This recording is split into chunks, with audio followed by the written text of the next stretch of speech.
60대 아버지가 30대 아들을 총기로 살해한 충격적인 사건이 인천에서 벌어졌습니다. 그것도 자신의 생일에 아들의 초대를 받아 찾아간 자리에서 말입니다. 많은 이들이 도대체 왜? 라는 질문을 던졌고, 이 사건은 단순한 가족 내 갈등을 넘어선 심리적 복잡성을 보여주고 있습니다. 부모가 자식을 해치는 행위는 본능을 거스르는 일이라 많은 사람이 의아해하고 있습니다.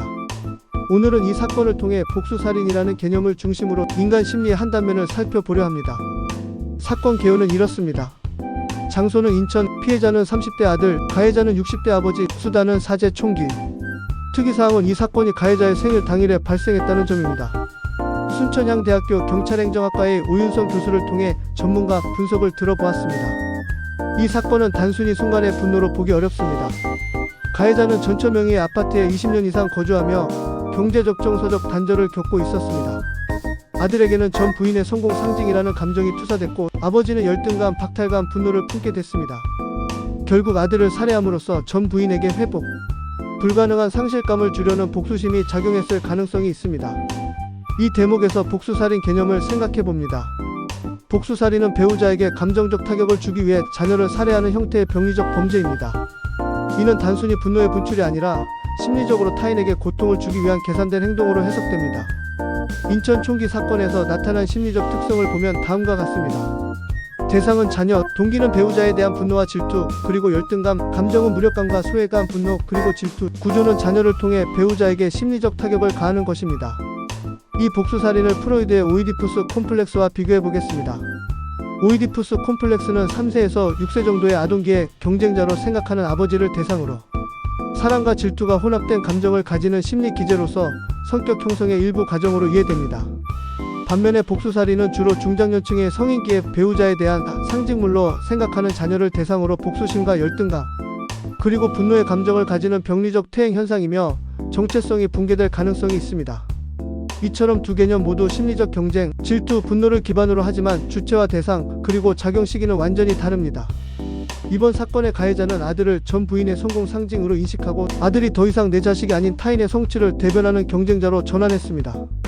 이런 인식 구조는 오이디푸스 콤플렉스에서 보이는 경쟁적 감정 구조와 유사하지만 역할 구조는 반대입니다. 오이디푸스 콤플렉스는 자식이 아버지를 경쟁자로 인식하는 반면, 복수살인은 아버지가 자식을 전 부인과의 경쟁 또는 복수 대상의 대리인으로 보는 구조입니다. 두 개념은 심리적 경쟁 구조, 질투와 분노의 감정이 핵심이라는 점에서 유사합니다.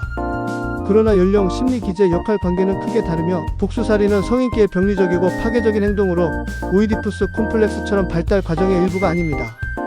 인천 총기 사건이 우리에게 주는 메시지를 간과해서는 안 됩니다. 인간의 마음은 단순한 이성과 감정만으로 구성되어 있지 않습니다. 특히 가족 간의 갈등이 누적될 경우 그것이 감당할 수 없는 트라우마와 극단적 선택으로 이어질 수 있습니다. 그리고 이 사건을 단지 특수한 한 사람의 일탈로 치부해서는 안 됩니다. 심리상담을 일상화하고 가족 내 정서적 거리를 회복하며 사회적 고립, 해소 등이 함께 논의되어야 할 시점입니다. 독자에게 묻습니다. 여러분은 가족 안에서의 갈등 어떻게 풀고 계신가요? 댓글로 당신의 생각을 나눠주세요. 부모의 질투와 열등감을 다룬 작품으로 조남주의 소설 82년생 김지영이 있습니다. 이 작품에서 나타난 핵심 심리는 모성과 여성의 억압 속에서 자녀에게 기대를 투영하며 생기는 무의식적 경쟁심입니다. 그리고 엄마가 딸의 성취나 자유를 바라보면서도 자신이 겪지 못한 삶에 대한 복합적 감정을 느끼는 장면들이 등장합니다. 부모의 질투가 직접적인 공격보다는 내면의 불안과 억압으로 표현되었다고 분석할 수 있습니다.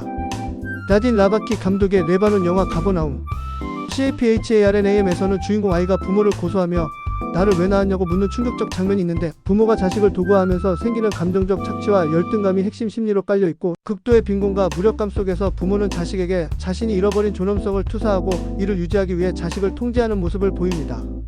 미국 영화 페이퍼보이 더 페이퍼보이에서는 기자가 된 아들이 아버지의 그늘에서 벗어나려 하면서 갈등이 심화되는 장면이 나오는데, 아버지가 아들에게 느끼는 질투와 애증이 핵심 심리로 깔려있고, 아버지가 아들을 인정하지 않으려는 심리에는 자신보다 더 나은 인생을 사는 자식에 대한 복합적 감정이 작용하고 있습니다. 이런 작품에서 공통적으로 나타나는 부모의 심리는 다음과 같습니다. 첫째, 자아 정체감 위기. 부모가 내가 자식보다 못하다는 인식에 빠질 때 분노 또는 통제로 대응합니다. 둘째, 역할 붕괴.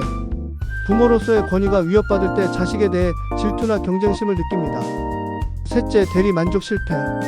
자식의 성공이 자신의 보상이어야 하는데 그렇지 않다고 느낄 때 공격적 감정으로 전이됩니다. 부모가 자식에게 질투하거나 열등감을 느끼는 것은 단순한 감정 문제가 아니라 정체성, 사회구조, 감정 조절 능력의 복합적 문제로 볼 수 있습니다. 문학과 영화는 이를 간접적으로 들여다볼 수 있는 훌륭한 창입니다. 여기서 우리는 부모의 기대가 자녀에게 끼치는 영향에 대해 잠깐 생각해 볼 필요가 있습니다. 먼저 부모의 기대가 투영될 때 자녀에게 끼치는 긍정적 영향은 다음과 같습니다. 첫째, 성취 동기가 강화됩니다. 부모의 기대는 자녀에게 목표의식과 동기부여를 줄 수 있습니다. 엄마가 널 믿고 응원해라는 말은 자녀가 자신을 믿는 힘이 됩니다. 둘째, 방향을 제시해줍니다. 특히 어린 시절에는 부모의 조언과 기대가 삶의 기준점이 되기도 합니다. 자녀가 관심사나 진로를 정하는 데 초기 가이드라인 역할을 하는 것입니다. 셋째, 정서적 지지로 작용합니다. 기대가 압박이 아닌 응원으로 전달된다면 자녀는 더욱 안정감을 느끼며 자신감도 향상됩니다. 반면에 부모의 기대가 투영될 때 자녀에게 끼치는 부정적 영향도 간과할 수 없습니다. 첫째, 자아 정체감의 혼란입니다. 자녀가 자신의 욕구보다 부모의 기대를 따르다 보면 스스로를 잃어버리는 경험을 하게 됩니다. 이게 정말 내가 원하는 삶인가? 라는 혼란과 공허함에 빠집니다. 둘째, 과도한 압박과 불안입니다. 부모를 실망시키면 안 돼라는 압박이 불안장애, 우울감으로 이어질 수 있습니다. 실패에 대한 공포가 자율성과 도전을 막기도 합니다. 셋째, 부모와의 갈등 심화입니다. 자녀가 독립적 판단을 시도할 때 부모의 기대가 구속으로 작용하면 갈등이 심화됩니다. 특히 진로, 연애, 결혼 등 삶의 전환점에서 문제가 두드러집니다. 이런 장단점을 생각하고 부모의 자식에 대한 기대 투영을 건강하게 전환하는 방법을 찾는 지혜가 필요합니다. 첫째, 서로의 기대와 욕구를 대화로 조율하기. 부모는 자녀에게 너는 어떻게 생각하니? 라고 자주 묻는 것이 중요합니다. 자녀도 부모의 기대를 공감하면서도 자신의 입장을 표현해야 합니다. 둘째, 기대의 의도에 초점을 맞추기. 부모의 기대 뒤에는 행복하게 살았으면이라는 선의가 있습니다. 자녀는 이를 적대적으로 해석하기보다 동기를 이해하려는 노력이 필요합니다. 셋째, 심리상담이나 가족상담 활용. 제3자의 중재를 통해 서로의 입장을 객관적으로 듣는 것이 큰 도움이 됩니다. 특히 갈등이 반복될 경우 전문 상담사의 도움을 받는 것이 효과적입니다. 넷째, 자녀의 선택을 지지하는 부모 교육. 부모를 위한 감정 조절 교육, 진로 상담 이해 프로그램 등이 많아지고 있습니다. 내 아이를 진심으로 믿는 법에 대한 부모 대상 심리 교육도 효과적입니다. 유교 문화의 영향을 많이 받은 한국의 교육 문화는 자녀의 자아 형성에 강한 영향을 미치며 외국, 특히 서구권과의 비교를 통해 그 특성이 더 선명하게 드러납니다. 아래 비교 중심의 상세한 설명에 귀 기울여 보시기 바랍니다. 한국 교육 문화의 자아 형성 영향에 대해 생각해 봅니다. 첫째, 집단주의적 성향. 남들보다 잘해야 한다는 경쟁 중심 문화의 특징이 있습니다. 그것이 영향을 미쳐서 자아를 타인의 평가 기준에 따라 형성하고 결과적으로 외적 자아가 강화되고 내적 자아가 약화됩니다. 명문대 입학, 성적, 직업 등 사회적 기준이 성공의 척도가 되는 것이 그 예가 될 수 있습니다. 둘째, 부모 주도형 진로 결정. 부모가 자녀의 교육 경로를 결정하는 경향이 강한 특징이 있습니다. 그것이 영향을 미쳐서 자녀는 자신의 욕구보다 부모의 기대에 따라 정체성을 구성하게 되고 결과적으로 성인이 된 후에도 자기 삶에 대한 주체성이 부족하게 됩니다. 셋째, 학업 중심 교육. 정서, 인성 교육보다는 시험 성적 중심의 특징이 있습니다. 그것이 영향을 미쳐서 자아가 다양한 정체성 요소로 형성되지 못합니다. 감정 표현, 사회성, 창의성 등이 미흡한 것이 그 예입니다. 대체로 한국의 자녀들은 나는 어떤 사람인가 보다 나는 얼마나 잘하고 있나에 집중하는 편입니다. 결과 중심적 자아를 형성하고 자기 비판이 과도하며 자존감이 낮습니다. 한편 서구의 자녀들은 내가 좋아하는 것과 내가 느끼는 감정을 중시하는 편입니다. 경험 중심적 자아를 형성하고 자기 수용력이 높으며 정서적 안정감이 큽니다. 한국의 교육 문화에서 오는 부정적 결과를 해결하기 위한 접근 방법을 생각해 봅니다. 첫째, 자율성 중심 교육 확대. 실패도 경험의 일부로 받아들이는 교육을 통해 자아 정체성 확립에 도움을 줍니다. 둘째, 부모 교육 강화. 자녀의 감정과 개성을 존중하는 심리적 소통 기술 교육이 부모에게 필요합니다. 셋째, 정서 교육과 상담 프로그램 도입. 학교와 가정에서 자아 탐색 기회 제공합니다. 진로 심리 검사와 감정 일기 쓰기 등이 도움이 됩니다. 몇 가지 성공 사례들이 주는 시사점에 주목해 봅시다. 첫째, 대화 중심의 신뢰를 회복합니다. 부모가 자녀의 관심사나 감정을 먼저 묻고 공감 중심의 질문으로 전환하면 자율성과 유대감이 함께 성장합니다. 둘째, 감정 코칭을 통해 자녀의 자율성을 지지합니다. 자녀가 부정적 감정을 가질 때 그럴 수 있지라고 인정해주는 코칭 방식은 자녀 자신의 가치와 감정을 수용하는 계기가 됩니다. 그리고 어떻게 해볼래? 와 같이 선택할 기회를 주는 질문을 통해 자율 의사 결정을 존중해야 합니다. 셋째, 부모의 자기 수용과 성장이 중요합니다.